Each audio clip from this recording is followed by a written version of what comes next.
Today we'll be rebuilding this Carlyle, Napa Carlyle R12TD Ratchet. Alright, we have the repair kit number right here. So this is a nearly new ratchet. I've only used it a handful of times, and I had this happen where the selector fell off. As you can see, it's sheared off. It's a metal selector, it's not plastic. It still turns fine, it just turns in one direction now, right? So I used, how this broke, I used an impact, 3/8 impact, so it wasn't much, but it was actually on this right here. So I had one on the other side and impact on this, and I was trying to I was trying to loosen it, but I guess it was cross-threaded under that vise, and for whatever reason the impact with this, it wasn't spinning, and eventually I realized this thing just fell on the floor. So, you know, maybe use a breaker bar next time. That's probably what I'll do next time. Anyway, as you can see, real nice Carlyle 1/2-inch ratchet, you know, nice and heavy, not too long. You could actually use this. So here's their 3/8 ratchet, right? They're nearly the same size. If you have a lot of 1/2-inch sockets, you could probably just use one this as nearly as your everyday ratchet almost. As you can see, I have quite a few Carlyles, including their stubby. So you need to do this. The only thing you need is I have, what is this? This is a Sunex socket, but it is a T15H size. Okay, and that will, all right, so that's in there, and as you see, we're going to loosen these up. All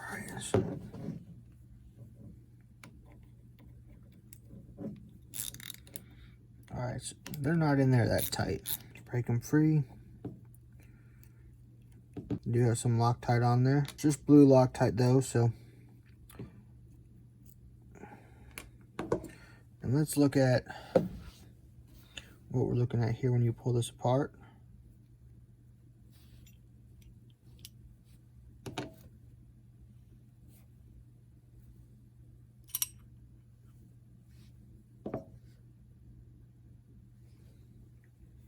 There's quite a bit.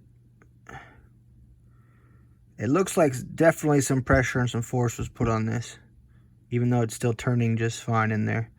There are a couple spots that seem to be flattened to hair. So whatever I did to it, did put in a little bit of work. Doesn't look like anything's too bad though. Let's pull out this piece.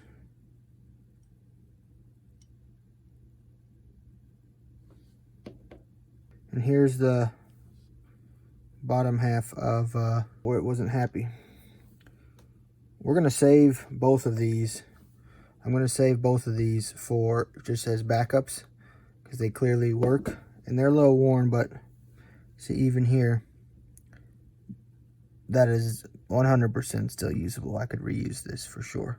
This one does have some wear, and we'll swap this on the new one for that. So if you notice, that little ball set at the end of the spring, so don't lose that. And there's the spring. All right, so if you look into the kit here, the kit actually comes with pretty much everything needed inside this ratchet. Hardware, the main plate that's already stamped. It comes with 2 new screws, so if you stripped your old ones, you're good. Obviously our part that we broke, and it even comes with a new spring in the ball. All right, so I'm gonna save most of my parts, because I think with the exception of this, the rest of it's usable for another time if I really needed it to. So I'm gonna put all these pieces back in here for another day. All right, so let's clean this out best we can. Isn't that much grease or anything in here. I mean, there's some, don't get me wrong. All right, we got her shined up pretty good now. Get the new parts in. First things first, you're gonna take your spring, put it back in there, and then you need the ball to sit on the end. So I'm not gonna be able to show that on the camera as I do it, because it's gotta stay in position so that this can be placed in there with the ball not going anywhere. Just so you see how this works, this fits in top through the thing. I just put a dab of this oil, just a dab, and I put it on that spring, so when it gets pressed in there, you know, and it's kind of sealed, at least it's always got some oil. Well, first time doing this, looks like I stand corrected. It looks like I need to put the handle in, take this back out and put the handle in through the underside first because of that lip there. So let me take this out. Try not to lose the ball. Take this. We're gonna slide it through. There we go. Yep. Looks a lot better, doesn't it now? All right. So now we're gonna get the ball back in there. All right. So it sits in place real nicely. So yeah, there's some play there. Once this is in, that should hold it exactly where it was. It was a very nice ratchet until I broke it. So let's hope we can make it the same. We're gonna use a dab of grease. I don't know of anyone who's giving out real rebuild directions on these ratchets, but I saw someone on a Matco video from Matco. I saw a Matco video where they used some of this, and we're gonna do what they did on that rebuild. A dab right here.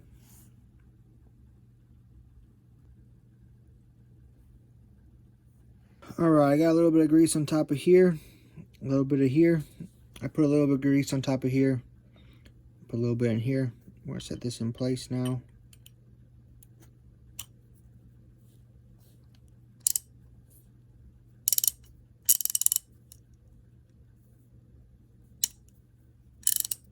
All right, should be good.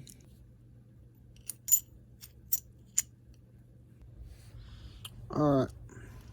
Once you put the cover back on, you're gonna hold it so nothing falls out. Flip it over and put those screws back in.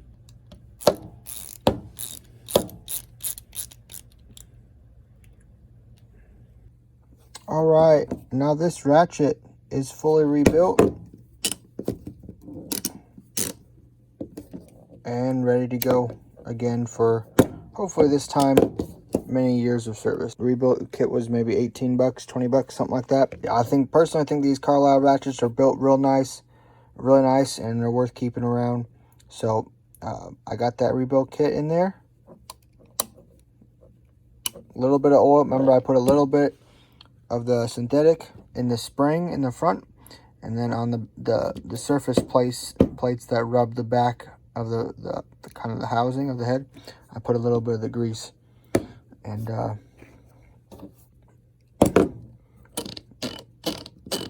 that's gonna be that.